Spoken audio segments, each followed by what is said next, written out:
नमस्ते एवरीवन। सुप्रभात सभी को।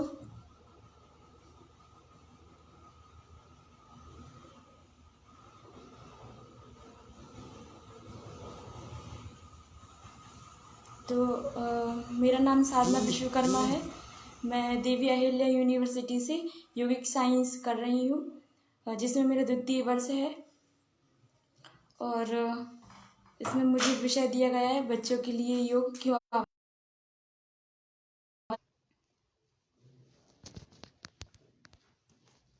सुप्रभात सभी को। आज का विषय है बच्चों के लिए आवश्यक योग। तो मैं शुरुआत करती हूँ आज के इस विषय की। तो सबसे पहले बच्चों के लिए योग आवश्यक है, क्योंकि उनके जो आदर्श रहता है ना बच्चों का, वह शुरू से डाला जाता है। आदर्श के साथ अनुशासन की भी आवश्यकता होती है। तो महर्षि पतंजलि ने उनको समझाते हुए कहा है, अथ योग अनुशासनम, अर्थात योग ही अनुशासन है। जब तक हमारे अंदर योग नहीं आएगा तब तक हम अनुशासन को नहीं समझ पाएंगे। जैसे कि जब शुरुआती प्रारंभिक शिक्षा होती है गुरुकुल्स वगैरह में, जहाँ हम पढ़ाई करते हैं, सबसे पहले हमें डिसिप्लिन ही समझाया जाता है। डिसिप्लिन समझाने के साथ ही कैसे योग को आगे बढ़ाना है, और बच्चों को बढ़ाते बढ़ाते उनको सारी शिक्षा से अवगत कराना है। जैसे कि बच्चों की फ्लेक्सिबिलिटी के लिए योग आवश्यक है। देन बच्चों का आत्मविश्वास कैसे बढ़े योग को लेकर, यह योग के लिए यह बच्चों के लिए आवश्यक है। और आगे बढ़ते ही अच्छी आदतों का विकास करने के लिए योग बहुत महत्वपूर्ण है।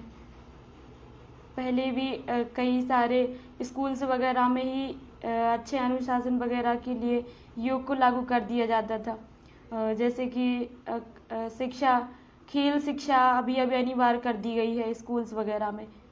और बच्चों में एकाग्रता लाने के लिए योग आवश्यक है। वैसे देखा जाता है कि आजकल के बच्चों में काफ़ी सारी वृत्तियाँ होती हैं, जिसमें उनके नकारात्मक भाव, सकारात्मक भाव, सारी चीज़ें देखी जाती है। और एक चंचलता होती है बच्चों में जो पाई जाती है, जिसकी वजह से उनकी एकाग्रता धीरे धीरे काम में नहीं रहती है। तो अच्छा करने के लिए हम बच्चों को एकाग्रता लाने के लिए योग की आवश्यकता होती है। आजकल देखा जाता है कि बच्चों का मेटाबॉलिज्म शुरू से ही खराब होने लगता है, जैसे कि उनको डाइजेशन से प्रॉब्लम होने लगती है, अपच होने लगता है, खाना भी ठीक से नहीं पचता है। और जब वो धीरे धीरे खेल गतिविधियाँ करने लगते हैं ना, चाहे योग की हो, किसी भी चीज़ की हो, तो वो उनका धीरे धीरे स्वास्थ्य भी ठीक होने लगता है।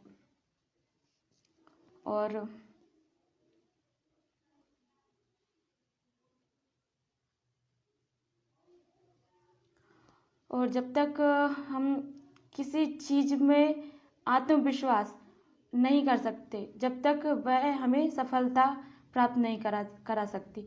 जैसे अगर योग का हम थोड़ा अभ्यास करते हैं, दृढ़ अभ्यास करते हैं, तो हम धीरे धीरे किसी विजन, किसी चीज़ के आर पार हो रहे हैं, मीन्स लिमिटलेस, अर्थात हम एक लिमिट के पार जा रहे हैं। हम कुछ सीख रहे हैं, हम बच्चों को एक विजन दे रहे हैं कि हमें कितनी दूर जाना है, क्या करना है, बीच में हमें आने वाली प्रॉब्लम से कैसे फेस करना है। और जैसे ही हम आगे बढ़ते जाते हैं, हमें काफ़ी सारी चीज़ें देखने को मिलती है। जैसे कि बहुत सारे कॉम्पिटिशन्स होते हैं, उनमें हम अनसक्सेसफुल हो जाते हैं, तो बच्चे मायूस हो जाते हैं। तो उनको आगे बढ़ाने के लिए कैसे हमें वो करना है, उनको ट्रेनिंग देना है, ताकि बच्चों का मनोबल गिरे नहीं। अगर वो अनसक्सेसफुल भी हो जाते एक पे, तो एक के बाद एक आते रहते हैं। कोई सक्सेस लास्ट नहीं होती है, कोई फेल लास्ट नहीं होता है, सब आगे बढ़ते रहते हैं। देन जैसे ही आगे बढ़ते हैं, तो सबसे पहले उनका माइंड सेट, बच्चों को माइंड सेट करना पड़ता है कि हमें सकारात्मक दृष्टि से कैसे देखना है। ऐसे सकारात्मक दृष्टि से देखने के साथ जो वही व्यक्ति कर सकता है सकारात्मक दृष्टि को, जो खुद भी इसका अभ्यास करता हो। जब खुद अपना अभ्यास करेगा व्यक्ति, तभी वो दूसरों को अच्छे से ट्रेनिंग दे पाएगा। छोटे बच्चे जो होते हैं ना, तो उनका लेवल IQ लेवल थोड़ा ठीक होता है बचपन में। क्वेश्चंस वो ऐसे करते कि जिसमें डाउट्स छुपे हो, ठीक है। जब उनके डाउट्स बाहर निकलेंगे तो उनको योग का सही मीन पता चलेगा और एक वे में बढ़ते जाएंगे, सही वे में। सामाजिक दृष्टि से देखा जाए तो योग केवल पैसे कमाने के लिए नहीं होता है, हॉबी में भी है योग, है ना। और आगे बढ़ते बढ़ते सामाजिक सर्वांगीण विकास के लिए योग आवश्यक है। कोशिश करें कि सब लोग योग की शिक्षा को अपनाएं और बच्चों में आदतें हैं उनको सुधार लेकर आए। योग के अभ्यास से काफ़ी सारी चीज़ें हम इग्नोर कर देते हैं और इम्पोर्टेंट चीज़ें हम लोग अपनाने लगते हैं। साथ ही जो कहते हैं कि बच्चे हमारा, जब हम अभ्यास करते हैं तो हमारी भूख बढ़ जाती है। भूख बढ़ती है क्योंकि उनकी जो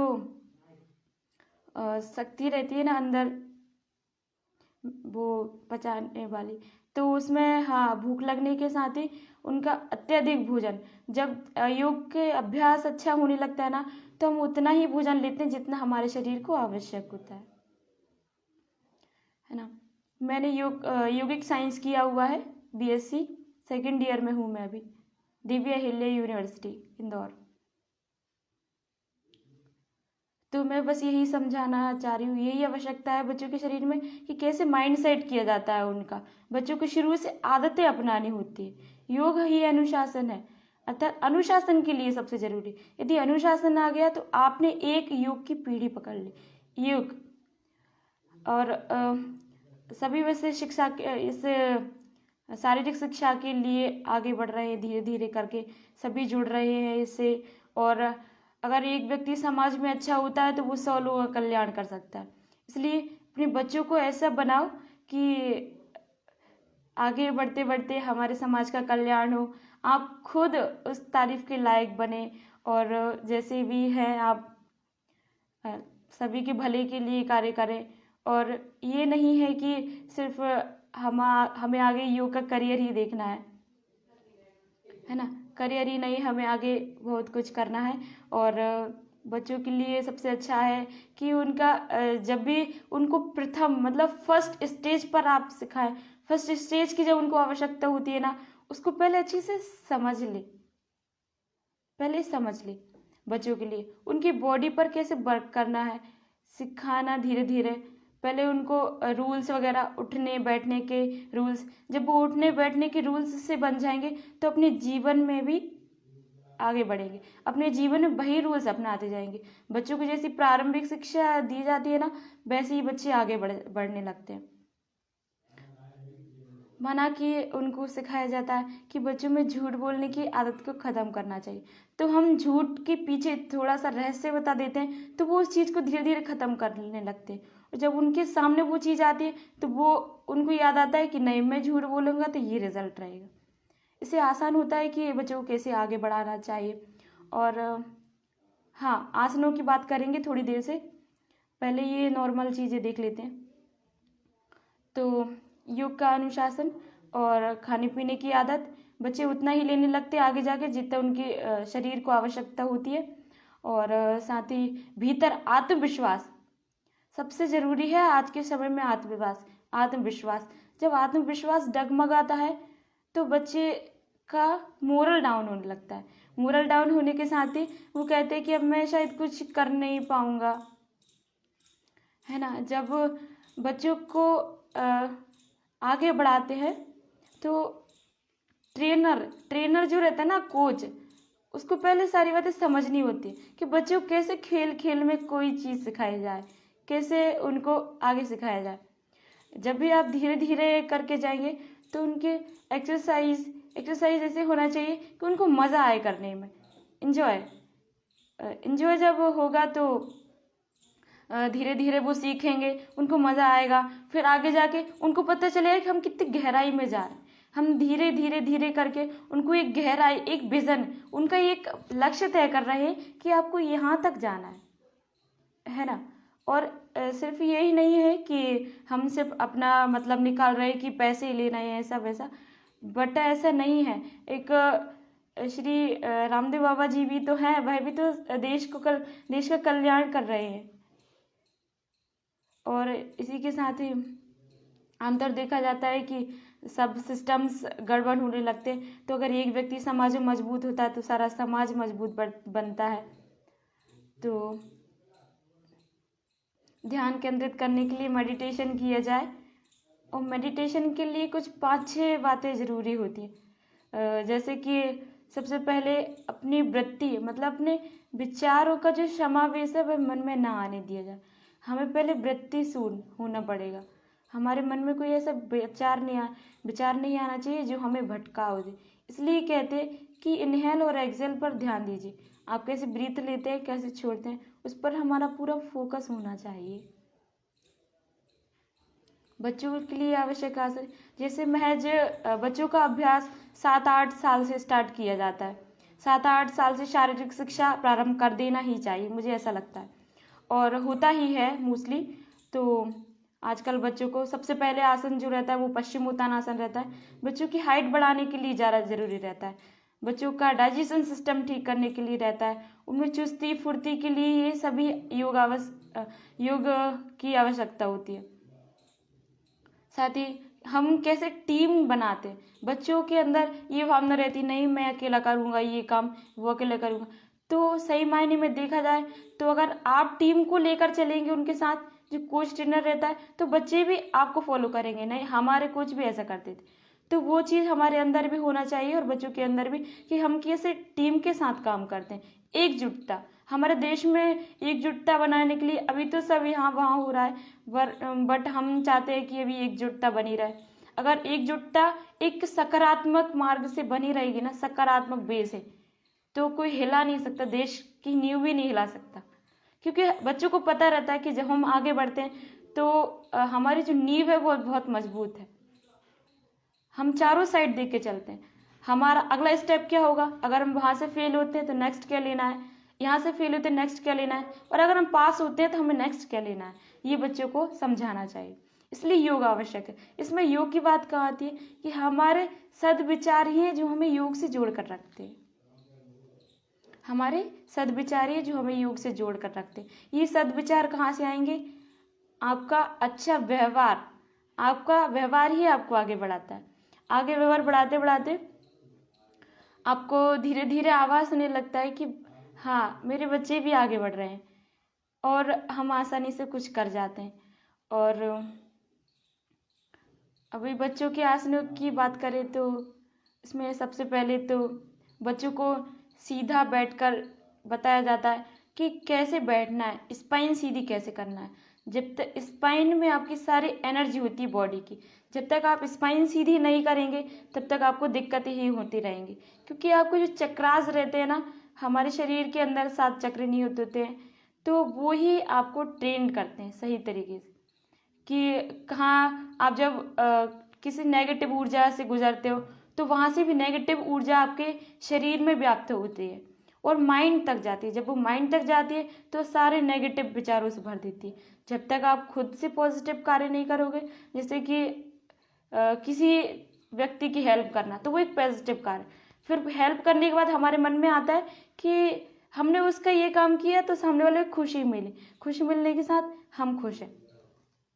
बस इस तरह से अभ्यास करते जाते हैं।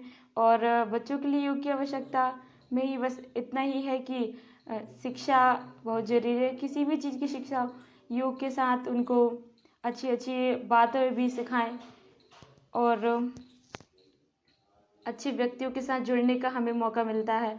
हमारे प्राचीन काल से ही वैदिक संस्कृति जो है उसमें शारीरिक शिक्षा से सभी देव ऋषि मुनि हमारे जुड़े रहते हैं। श्रुति जिन्हें हम कहते हैं आज के समय में, श्रुति हमारे वेद जिनको हमने सुना है, उनमें ही पूरा ये दिया हुआ है कि कैसे योग किया जाता है, कैसे अभ्यास किया जाता था। पहले कुश्ती वगैरह का अभ्यास किया जाता था, पर अब जूडो कराटे में ये सब बदल गया है। और शारीरिक मजबूती के लिए आवश्यक है, और हम कहीं डगमगाए नहीं, सबसे बढ़िया ये बात है। तो इसलिए हमारे योग का अभ्यास हमें निश्चित कर लेना चाहिए। और सबसे पहले इसमें दी रहती है मूड अवस्था। बच्चों की मूड अवस्था रहती है कि अपना मन का कार्य करना होता है, कभी हमें करना भी है, कभी नहीं भी करना। तो बच्चों में मूड अवस्था होने के साथ ही उनमें नकारात्मक भाव फिर से आने लगते हैं और देखा जाता है कि मैं अभ्यास नहीं करूँगा। तो उनको वो चीज़ बताना है कि जब तक आप अभ्यास नहीं करोगे आप अपने विज़न से दूर हो, आप लोगों के मन में अच्छी जगह नहीं बना पाओगे और समाज कल्याण के लिए तो आप बिल्कुल भी नहीं। इसलिए बच्चों का आपको पहले बताना होगा कि हम जिस प्रकार से कर रहे हैं हमने भी मेहनत की है, तभी हम आपको इधर सिखाने ट्रेन करने के लिए आए हुए हैं। तो बच्चों को बताना होगा कि हमें कैसे उसको सही ढंग से, सही तौर से। तो बच्चों का खुद मन करेगा कि मैं क्यों ना इस चीज़ से जुड़ूं। अगर 2 बच्चे भी ठीक से सीखते हैं और 2 बच्चे सीखने के बाद बाहर बताते हैं कि मैं ये चीज़ सीखता हूँ, तो बच्चों में वो जन जागृति अपने आप फैल जाती है। और जन जागृति फैलने के बाद वो और लोगों की नज़रों में एक अलग तरीके से देखा जाता है, अलग नज़रिए से देखा जाता है योग के व्यक्ति को। खासकर यदि वो भीड़ में होता है और सब कुछ अलग अलग कलाकार होते हैं वहाँ पर, और वो बोलता है कि मैं योग का विद्यार्थी हूँ, मैं योग करता हूँ, तो इसको एक पॉजिटिव थिंकिंग से देखा जाता है और सामान्य तौर पर माना जाता है कि ये योग का विद्यार्थी है। और अलग होता है उसका नज़रिया, उसका देखने का सब कुछ। तो कैसे हम समाज को समझ सकते हैं? और सात्विक गुण बच्चों में देखा जाता है कि सात्विक गुण होता है। सात्विक गुण ऐसे होता है कि उनमें किसी भी चीज़ करने का जुनून होता है। जब उनको पता नहीं रहता कि सही क्या है गलत क्या है, बस वो करते जाते हैं एक जुनून के साथ, एक हौसले के साथ। बस उनको वो चीज़ चाहिए तो वो चाहिए। तो वो जुनून और सात्विक एनर्जी, जब हम उनको पॉजिटिव बता देंगे ना कि ये सही है ये गलत है, तो रिजल्ट मिलेंगे। रिजल्ट मिलने के बाद उनका और हौसला बढ़ेगा और जुनून बनेगा, और जुनून बनने के साथ ही बच्चे आगे बढ़ते जाएंगे और करते जाएंगे।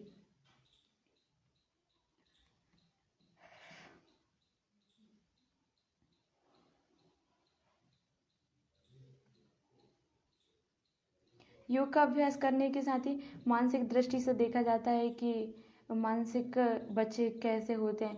जब बच्चे किसी फैमिली में एक बच्चा होता है तो वो हमारी मतलब वो सारी चीज़ों से दूर रहता है। वो सिर्फ अपने फैमिली मेम्बर्स को ही समझता है। उसके अंदर ये चीज़ नहीं रहती कि मैं ये खेलूँ, ये चीज़ मैं बाहर जाऊँ, क्योंकि आजकल कुछ ना कुछ प्रॉब्लम रहती है बाहर जाने से बच्चों को, या तो बोलते कि संगति का असर आ जाएगा, पर ऐसा नहीं है। वो अगर रहेगा भी तो वो 2-4 कुछ न्यू बातें सीखेगा, कुछ पुरानी, तो कुछ उसके भी मतलब ऐसे अनुभव आता जाता है धीरे धीरे जब जैसे भी आगे बढ़ते हैं। तो अनुभव के साथ ही मैं बस इतना ही शेयर कर सकती थी, और मैं थोड़ा सा कोशिश करूँगी कि और अच्छा हो, और ज़्यादा से ज़्यादा बच्चों में योग फैलाने के लिए सबसे अच्छा आवश्यक है कि पहले खुद को इतना अच्छा ट्रेन कर लेना चाहिए कि बच्चे आपको देखकर अट्रैक्ट हो। जब बच्चा अट्रैक्ट होगा तो वो अपने आप ही इस चीज़ से, इस कला से जुड़ना चाहेगा, और जुड़ने के साथ ही बहुत कुछ कुछ अच्छी बातें सीखेगा। और हमें ऐसा नहीं है कि सिर्फ हमें योग की बातें, शारीरिक शिक्षा की बातें, उनसे रिलेटेड ही वर्क बताया जाए, उनसे रिलेटेड ही कार्य बताया जाए। अगर उनकी कुछ आदतें अच्छी नहीं है तो उनके पेरेंट्स को बताओ कि ये उनकी चीज़ें ये नोटिस करें, उनको सुधारें, उनको टोकें, उसको कराने के साथ ही। और हमें, हाँ, मैं आसन कुछ देर से करा दूंगी आपको। बच्चों के लिए कौन कौन से आसन आवश्यक होते हैं पहले तो मैं आपको बता दूं कि बच्चों के लिए सबसे पहले कुछ शुरुआती आसन होते हैं, जैसे दंडासन। दंडासन को स्पाइन सीधी करके बैठना होता है। स्पाइन सीधी करने के बैठने के साथ उनका शरीर का जो पोस्चर रहता है ना, एक बॉडी लैंग्वेज रहती है जो हमें अट्रैक्ट करती है, जिसको हम आज की भाषा में पर्सनालिटी कहते हैं। लैटिन भाषा का शब्द है पर्सनालिटी, जो रहती है कि हमें अट्रैक्ट करती है। और जब बच्चों को पर्सनालिटी अच्छा हो जाता है तो उनमें अपने आप ही आत्मविश्वास बढ़ जाता है। आत्मविश्वास बढ़ने के साथ ही जब बच्चे आगे बढ़ते हैं तो उनका हर काम सक्सेस रहता है। मोस्टली बच्चों का सक्सेस रहता है ना, क्योंकि उनका पूरा ध्यान हम एक जगह केंद्रित करते हैं, और जब बच्चे केंद्रित होते हैं एक वस्तु एक गोल पर, तो बस आगे बढ़ते जाते हैं। फिर उनको भी ऐसा लगने लगता है कि हाँ, मैं इस चीज़ में एक्सपर्ट हूँ, मैं कर सकता हूँ। जब एक्सपर्ट व्यक्ति ही समाज का निर्माण करेंगे, तो क्यों ना वो बहुत अच्छा बॉन्ड बने, बहुत अच्छा आगे बढ़े। और इसी इसी विषय से मुझे बहुत खुशी हुई कि बच्चों के लिए मुझे योग की आवश्यकता बताई गई। हमारे प्राचीन काल से ही बच्चों को शिक्षा दी जाती थी कि कुछ देर आपको अभ्यास करना है, कुछ देर आपको पढ़ाई करना है। तो बच्चों का खेल कूद के लिए जैसे चेस जैसे गेम हुआ करते थे। चेस बहुत पुराना गेम है, कोई अभी न्यू गेम नहीं आया है। एक वो उसको भी एक चेस में भी एक विजन पता चलता है, कैसे हमें अपने गोल तक पहुंचना है, कैसे बीच में आने वाली बाधाओं को क्रॉस करना है, आने वाली प्रॉब्लम्स, है ना। इसीलिए बच्चों को वीडियो गेम्स के भी लिए भी किया जाता है, लेकिन इतना रियलिटी में इतना अच्छा नहीं है वीडियो गेम्स वगैरह, चेस वगैरह ठीक है। तो बच्चों को वो सब आदतें हमें डालनी चाहिए कि हमें अपनी माइंड की एक्सरसाइज करने के लिए क्या सीखना चाहिए। अब योग बच्चों को इसलिए ज़रूरी है कि बच्चों को टेक्निक्स कैसे आती हैं। जब बच्चों को टेक्निक्स आएंगे और वहाँ वो माइंड का यूज़ करेंगे, तो वह गुड है। तो जब टेक्निक्स पर ध्यान देंगे बच्चे, तो अपने आप ही। और ऐसा नहीं है कि योग केवल स्टंट दिखाने का मतलब केवल योग है, स्टंट दिखाने का मतलब केवल योग नहीं है। उनको कैसे ट्रेन करना है, मतलब उनको एक सही तरीका बताना है। बॉडी पोस्चर सब कुछ नहीं होता है, बॉडी पोस्चर की विशेषता है, उनका गुण जो होता है वह जरूरी होता है। जैसे मयूरासन करते हैं, तो मयूरासन करने के साथ ही उनका डाइजेशन सिस्टम कैसे ठीक होता है मयूरासन के लिए।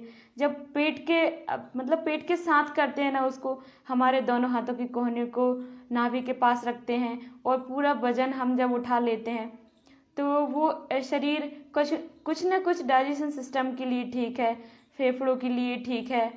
इसी तरह से बहुत सारी चीज़ें होती हैं जो करना चाहिए हमें। और हम सामान्य तौर पर देखा जाता है कि बच्चे दूर भागते हैं, हार्ड वर्क से दूर भागते हैं, लेकिन उस हार्ड वर्क को ही तो लेकर आना है, उस स्मार्ट वर्क को ही तो लेकर जाना है। कुछ ऐसा करवाना है कि बच्चे हमें आगे आकर्षित हो और अच्छा देश निर्माण हो। बस यही योग का उद्देश्य है। और आवश्यकता के लिए तो देखा जाए तो हर व्यक्ति को योग की आवश्यकता है।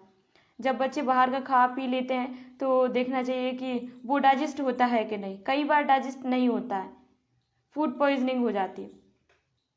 तो उससे फूड पॉइजनिंग ना हो, तो इसलिए आसनों का अभ्यास करते हैं। और आसनों का अभ्यास ऐसे नहीं है कि वो वृक्षासन है तो वृक्षासन जैसी पोजीशन बना लेंगे हम, नहीं, वृक्ष के गुणों के साथ उसे करना है। उसमें क्या गुण होता है कि वो सीधा खड़ा रहता है, तो आपको भी सीधा ही खड़ा होना है। उसका ध्यान जो रहता है, जैसे वृक्ष का कोई ध्यान नहीं होता है, बट देखना होता है कि अपनी जगह पे एक मजबूती लिए हुए खड़ा है, कहीं डगमगा नहीं रहा है, तो वो उसकी विशेषता है, वो उसका गुण है। तो इस प्रकार से खड़ा होना है। तो और भी ठीक है, मैं अभी आसन करा देती हूँ कुछ बच्चों के लिए, कौन कौन से आसन आवश्यक होते हैं।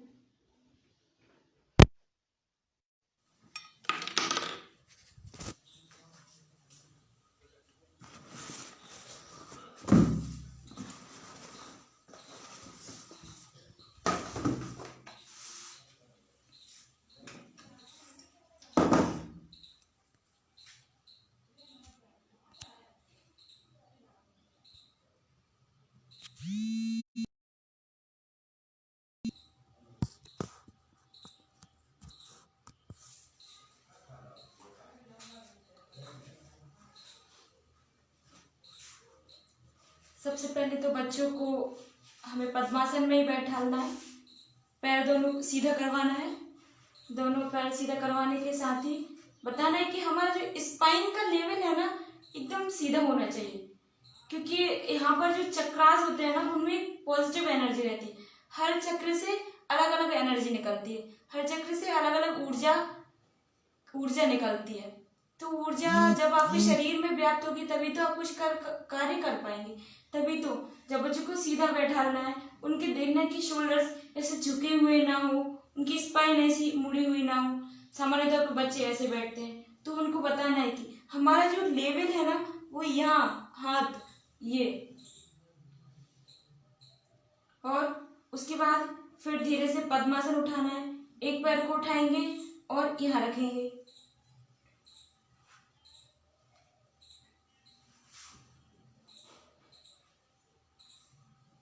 पहला आसन पद्मासन का अभ्यास इस तरीके से कराना है। पद्मासन का अभ्यास कि उनके दोनों घुटने उठे नहीं, सबसे ज्यादा घुटना उठे नहीं, और धीरे से बस दोनों शोल्डर्स सीधे रहेंगे और सामने देखते रहना।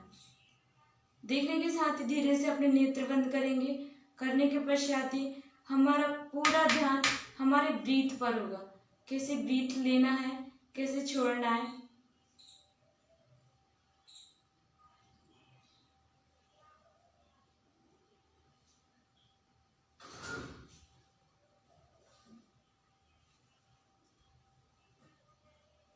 कोशिश करना है कि हमारा पूरा ध्यान हमारे ब्रीथ पर रहे।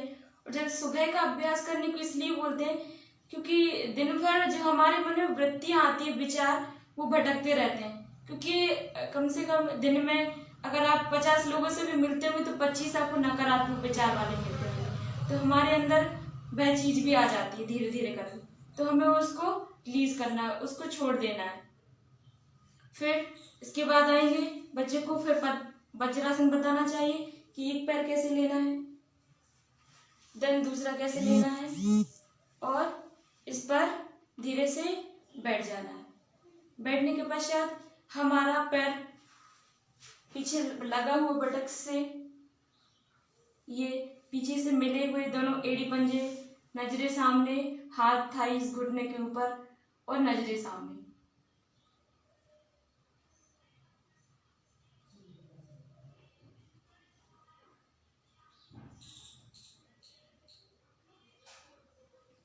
फिर धीरे से खड़े होना है। खड़े होने के पश्चात जिस प्रकार से आसन किया जाता है उसी प्रकार से छोड़ा जाता है। करने के बाद फिर से लगाते हैं। फिर से लगाने के पश्चात ही इसको धीरे से हाथ ले जाते हैं कंधों की सीध में, धीरे से टर्न करवाते हैं, ऊपर करते हैं और बॉडी को स्ट्रेच करते हैं, थोड़ा खींचते हैं। खींचने के बाद आगे झुकते हैं।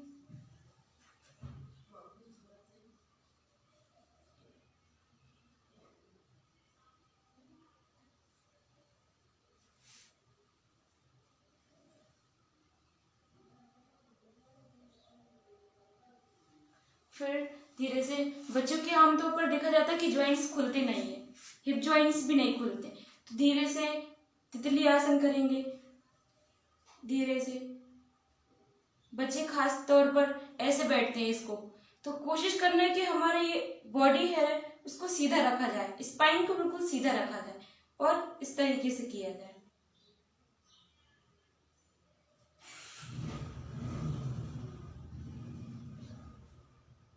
ठीक है, फिर धीरे से आते हैं, खड़े होते हैं।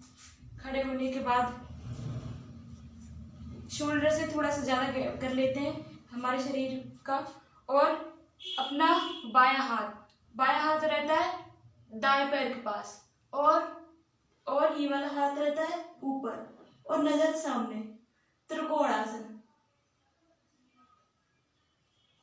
हाथ बदलेंगे, लेकर आएंगे ऊपर, धीरे से करेंगे। करने के पश्चात दोनों पैर मिलाएंगे। पैर मिलाने के बाद दोनों पैरों में शोल्डर जितना गैप करेंगे, दोनों हाथों को आगे से उठाएंगे और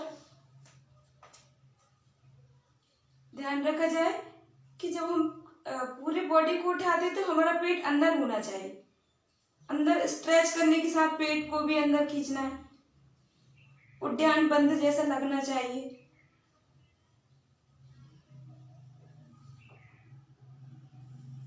फिर सांस छोड़ते हुए वापस आएंगे।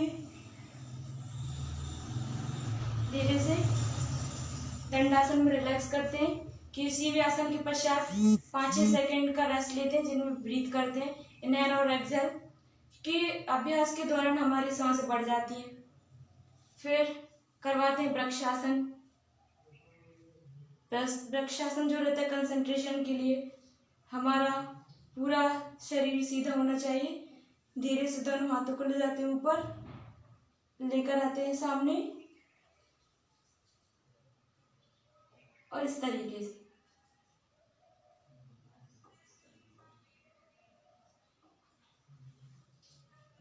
जिस तरीके से जाते हैं उसी तरीके से वापस आते हैं। और बच्चों की हाइट बढ़ाने के लिए एक ऐसा आसन जो 6 या 7 साल की उम्र से शुरू कर दिया जाता है, पश्चिम उत्तान आसन। ऐसे बैठ जाते हैं, दोनों हाथों को ऊपर लेके जाते हैं, शरीर को अच्छे से स्ट्रेच करते हैं, ऊपर की ओर खींचते हैं और आगे तानते हुए आगे जाते हैं और पूरी सांस को छोड़ देते हैं।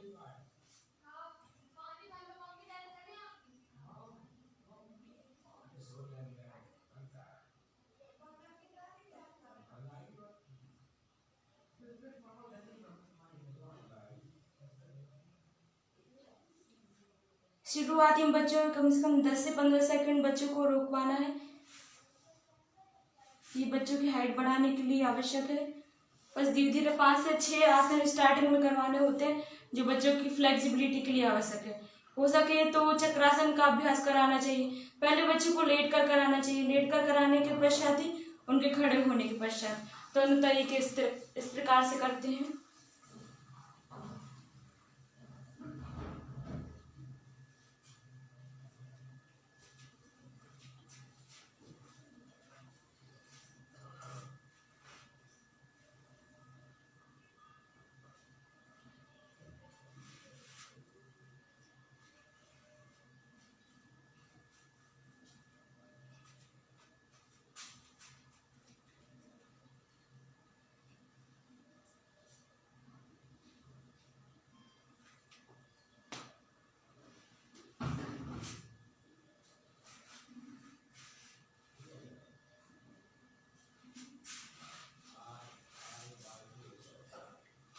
किसी भी आसन करने के पश्चात 5 या 6 सेकंड रुकना चाहिए ब्रीथ इनहेल और एक्सहेल करने के लिए।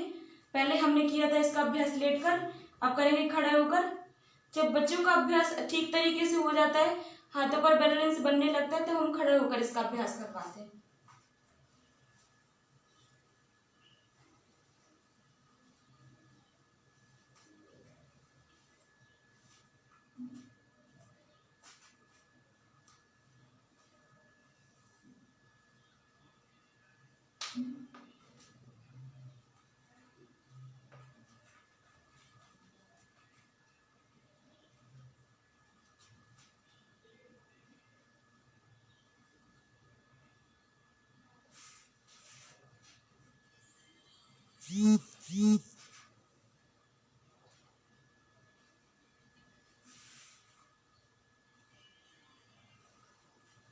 जब बच्चों को किसी भी प्रकार की बैक बेंडिंग करवाई जाती है तो उसके बाद फॉरवर्ड बेंडिंग भी करवाई जाती है। इस प्रकार से योग का अभ्यास किया जाता है बच्चों के लिए। और मेडिटेशन, क्योंकि बच्चों का पूरा ध्यान होता है चंचलता की ओर, बस खुश रहना, हंसी मजाक करना, खेल खेल में आसन करना। तो देखा जाता है कि बच्चे उनकी मेन चीज से थोड़े से भिन्न हो जाते हैं। उनको लगता है कि हम चक्रासन करेंगे, हाथ मिला लेंगे, पैर मिला लेंगे, पोस्चर हमारा क्लियर हो जाएगा, बट ऐसा नहीं है। उसकी एकाग्रता मीन्स उसका पूरा जोर कहाँ देना चाहिए, शोल्डर्स पर। जब उनको रहेगा कि हमारे शोल्डर्स मजबूत होंगे, उनको सही विजन पता चलेगा, तब वो ठीक से इसका अभ्यास करें कि कमर हमारी वेस्ट ठीक हो जाएगी इससे। यदि फेफड़ों में वायु ठीक से नहीं जा रही तो वो इनहेल एक्सहेल के द्वारा ठीक होगी। और अभ्यास करने के दौरान हमारी ब्रीथ हाई हो जाती है, हार्ट तेज पंप करने लगता है। तो वो कैसे उसको नॉर्मल किया जाए, इसका अभ्यास हमें करना है धीरे धीरे करके। और बच्चों को कुछ ऐसी एक्टिविटीज करवाना है जिससे कि उनका पूरा बॉडी ठीक से कार्य कर पाए। जैसे कि एक्सरसाइज में हम ये करते हैं, हाथ दूर करते समय श्वास को भरना है और छोड़ते पास लाते समय छोड़ना है।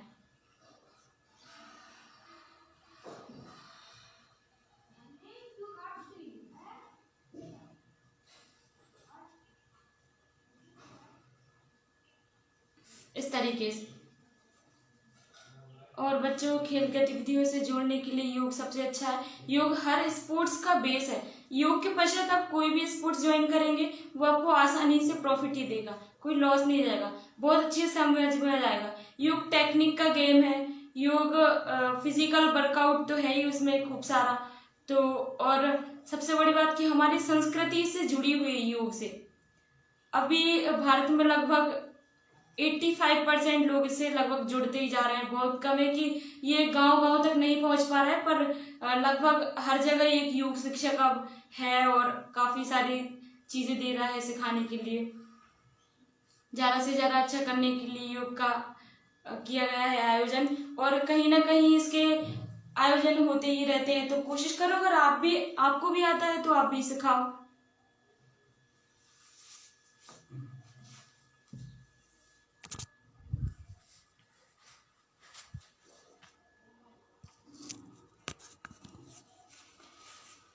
बच्चों को एक और आसन करवाना चाहिए जिससे उनके पैर धीरे धीरे खुलने लगे, ये इस तरीके से।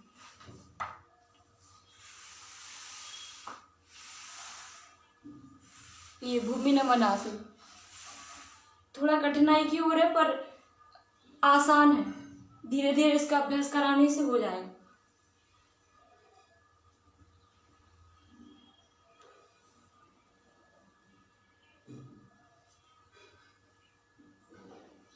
इसी प्रकार से धनुराभ्यास कराते हैं, धनुरासन कराते हैं।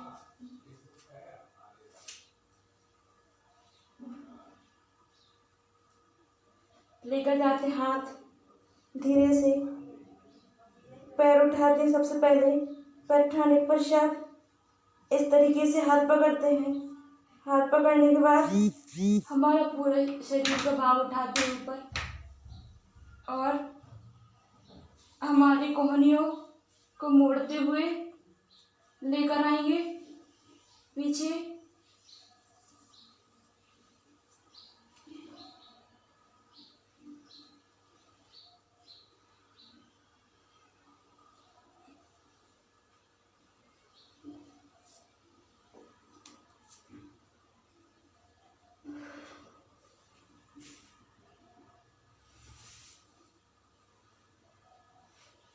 थोड़ी देर रुकवाने के पश्चात आते हैं वापस। इसी के साथ करते हैं भुजंगासन। भुजंगासन मीन्स स्नेक पोज। उसकी जो विशेषता रहती है कि बैक बेंडिंग ठीक हो उससे, और कंसंट्रेशन के साथ हमारा स्पाइन फ्लेक्सिबल हो। इस तरीके से करते हैं भुजंगासन। पहले लेट जाते हैं अपने पेट के बल। पेट के बल लेटने के पश्चात दोनों हाथों को ले जाते हैं पीछे, जमीन से सटाते हुए लेकर आते हैं आगे। नोज को टच करते हुए उठाते हैं ऊपर। शरीर से नाभि तक का भाग, कोहनियां शरीर से लगी हुई।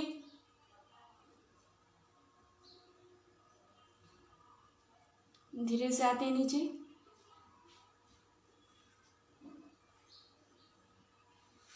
और दाएं साइड से करवट लेकर उठकर बैठते हैं। इस तरीके से किया जाता है छोटे बच्चों में योग। और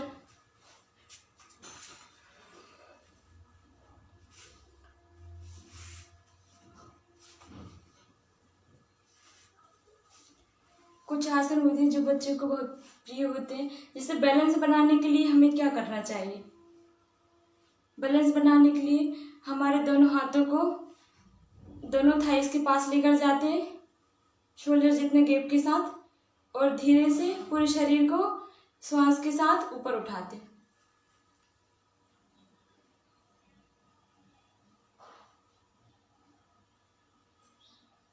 फिर धीरे से नीचे लेकर आते हैं। दोनों पैर सामने खोलेंगे और ब्रीथ इन करेंगे। इसके पश्चात ही बच्चों को करवाया था घरवासन। इस तरीके से पैर फिर से पद्मासन बनाएंगे अच्छे से। पद्मासन बनाने के पश्चात ही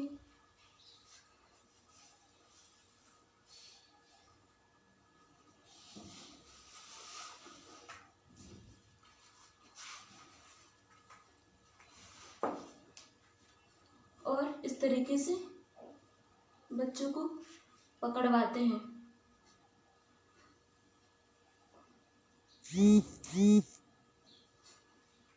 और फिर धीरे से हाथ निकालते हैं, धीरे धीरे करके। फिर धीरे दोनों पैर को लेकर आते हैं सामने। फिर ब्रीथ इन करवाते हैं, बड़े हुए श्वास को नॉर्मल करवाते हैं और सीधे बैठाते हैं। दंडासन में रिलैक्स करने का बोलते हैं।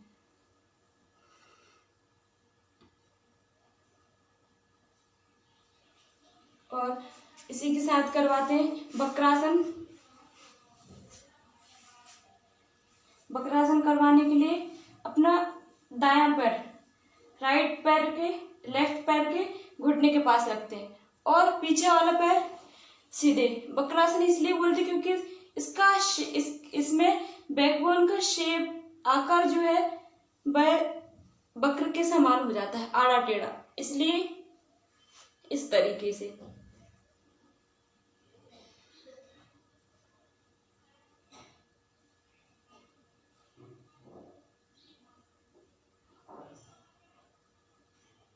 धीरे से आएंगे वापस।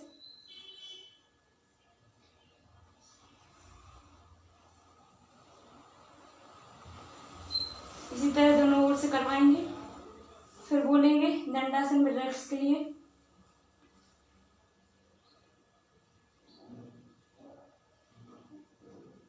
इसके बाद करवाते हैं मत्स्येंद्र आसन। ये दोनों बैकबोन के आसन है, बैठने वाले आसन है, बैठकर किए जाते हैं दोनों आसनों को। हमारा लेफ्ट पैर राइट की थाई के पास रखेंगे इस तरीके से,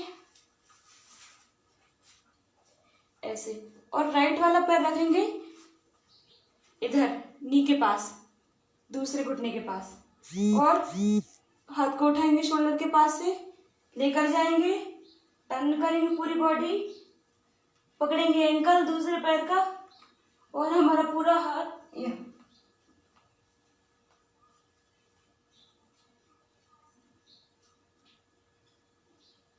ज्यादा से ज्यादा पीछे देखने की कोशिश करेंगे। धीरे से आएंगे वापस, गर्दन लेकर आएंगे पहले, पीछे जो हाथ है उसको सपोर्ट के साथ लेकर आएंगे, जो हाथ हमने टर्न किया हो उसको लेकर आएंगे धीरे से, और कम बैक। इसमें भी दंडासन में रिलैक्स करवाते हैं।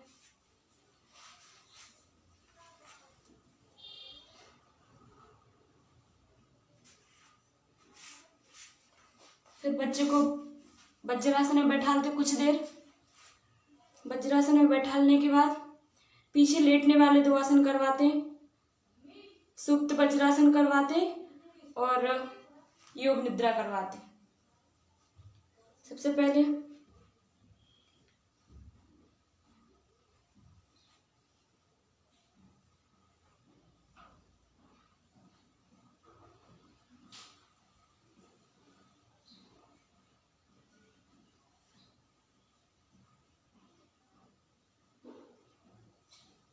सुप्त वज्रासन के लिए पहले बनाएंगे वज्रासन।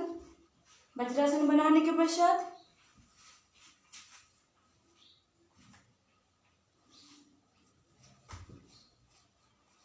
आराम से कोहनियों के सपोर्ट से लेट जाते हैं। लेटने के पश्चात हमारा राइट हैंड लेफ्ट के शोल्डर्स के पास और लेफ्ट हैंड राइट शोल्डर्स के पास रखा जाता है, और पीछे से एड़ियां मिली हुई।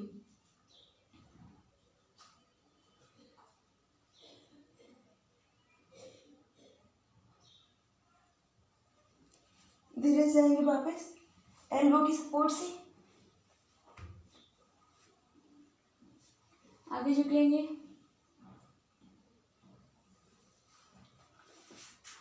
छोटे छोटे बच्चों में देखा जाता है कि स्पाइन में प्रॉब्लम होने लगती है, उनका सर्वाइकल में भी प्रॉब्लम होने लगती है। स्टार्टिंग में देखा जाता है उनकी नेक यहाँ वहाँ हो जाती है।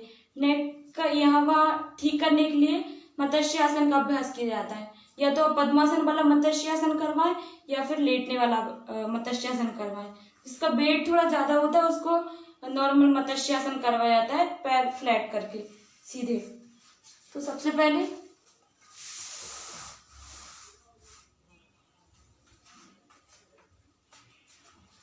पद्मासन वाला मत्स्य आसन करते हैं। पद्मासन को अच्छे से लगा लीजिए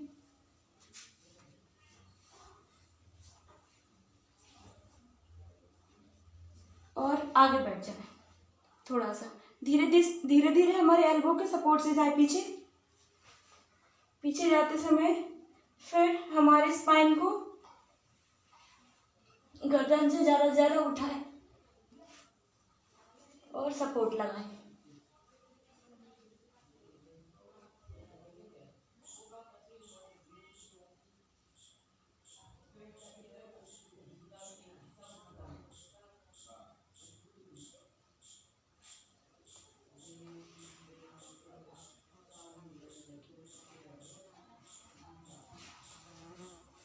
कुछ देर रुके और वापस आए।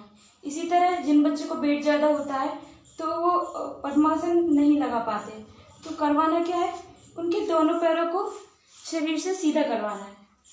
दोनों पैर को सीधा करवाने के बाद उनको सीधा बैठाना है। फिर बोले कि एल्बो की सपोर्ट से लेटे, अपनी कोहनियों के सपोर्ट से लेटे। लेटने के बाद हमें अपनी गर्दन को उठाना इस तरीके से और दोनों हाथ थाइस पर।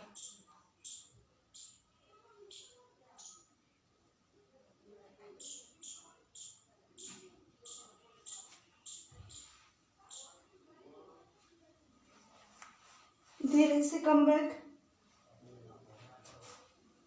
कोशिश करना कि बच्चों को अभ्यास के दौरान झटके नहीं लगना चाहिए। और फिर से पद्मासन में बैठ जाते हैं। बस इतना अभ्यास शुरू के बच्चों को करवाना चाहिए। इसके बाद बच्चों को एडवांस वगैरह बता देना चाहिए। ऐसे करते बच्चे थोड़े से उसमें आ जाते हैं, एक वे में, एक फ्लो में आ जाते हैं योग के। तो धीरे धीरे इन चीज़ों का अभ्यास करेंगे तो बच्चों की बॉडी एक शेप में आने लगेगी, उनका मेंटल लेवल ठीक हो जाएगा, शारीरिक स्वास्थ्य तो ठीक रहेगा ही। कुछ न कुछ प्रॉब्लम्स रहती हैं जो बच्चों की ठीक हो जाएगी। सबसे अच्छा तो उनको सकारात्मक मार्ग दो। अगर उनको कोई प्रॉब्लम है तो वो अपने आप रिकवर होंगे। थोड़ा माहौल पर डिपेंड करता है कि हम किस तरीके का माहौल बनाना है। तो बच्चे उस माहौल में ढल के प्रॉब्लम अपने आप ठीक हो जाती है। सबसे पहले स्टार्टिंग में पूछो, फिर बाद में पूछो। आप उसका लेवल सेट करो कि हमें यहाँ तक जाना है, फिर उसके बाद उनको बताना नहीं, बस हमें करना है ये चीज़ें। फिर धीरे से दोनों हाथ यहाँ रखते हैं, या कोई मुद्रा या नॉर्मल। स्पाइन सीधी रहे, शरीर का पूरा भाव, और आंखें बंद।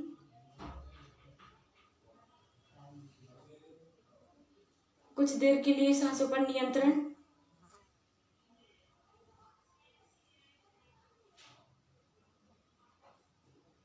जब हमारा सांसों पर नियंत्रण हो जाता है तो इसी को धारणा कहते हैं। जब हमारे मन में किसी चीज़ के प्रति धारणा बन जाती है तो हम उसको उसी तरीके से लेने लगते हैं। हम जानते हैं कि योग हमारे शरीर पर अच्छा प्रभाव पड़ेगा, अच्छा प्रभाव डालेगा, तो वह भी एक धारणा है। ये भी योग के एक भाग है। यम नियम आसन प्राणायाम के बाद धारणा।